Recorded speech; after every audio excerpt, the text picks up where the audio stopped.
Қайырлы күн. Сіздермен Еуразия кинофестивалінің күнделіктері және фестиваль өмірімен бөлісуде жалғасудамыз. Бүгін баспасөз мәслихаты республикалық байқау қатысушыларымен әңгімелесуден басталды. Отау фильмнің продюсері Анара Жүнісова. Менің ойымша, кез келген фестиваль ол біріншіден жаңа адамдармен танысу, жаңа есім мен жаңа таныстарды табу. Бұндай кездесулер бізге қажет.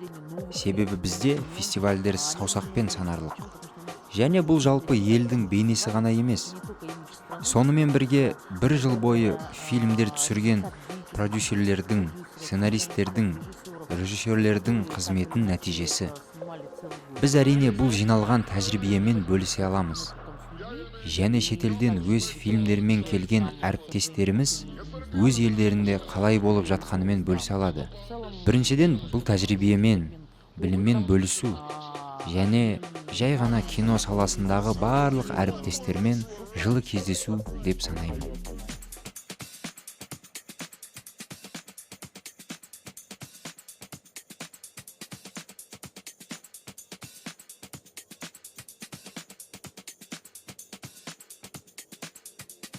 Осындай мерекелер болған кезде сен өте қатты қуанасың. Себебі осындай кездесулерде сен достармен, әріптестеріңмен кино көресің, өз жұмыстарыңды көрсетесің және оны кәсіби тұрғыда талқыға саласың. Осындай фестивальдер әрдайым керек. Себебі жас режиссерлер бар. Олардың алғашқы қадамдарын үлкен экранда көрсете алу маңызды. Және жаңа есімдерді ашу бұл фестивальдердің ең басты міндеттері деп ойлаймын.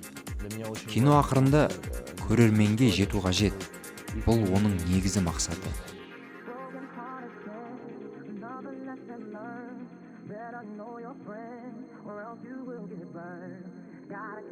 Кеше менің фильмім Қазақстандағы алғашқы көрсетілім болды. Бұл фильм бірінші ретте Қазақстан көрермендері үшін жасалғандықтан мен өте уайымдадым. Кешегі толқыныстарым бұл фильмді Германияда көрсеткеннен әлде қайда жоғары болды. Қазақ аудиториясының реакцияларымен бақылау мен үшін қызық болды.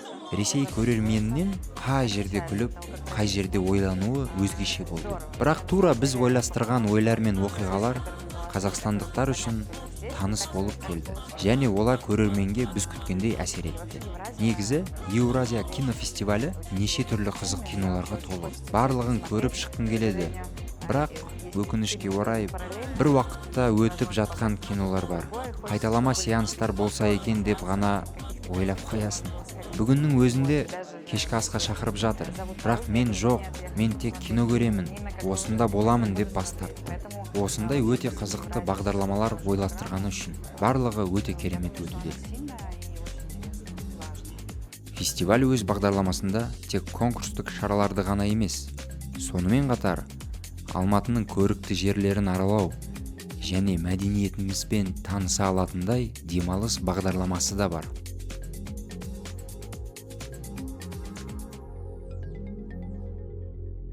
Қызғалдақ фильмі байқаудан тыс блокқа енгізілген арнайы оқиға. Биыл Қызғалдақ фильміне 15 жыл толып отыр. Мен адамдарға өмір сүруге көмектесетін кино түсіргім келеді.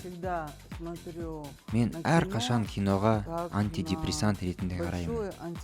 Қиналған, ауырған жүрекке арналған үлкен дәрі ретінде.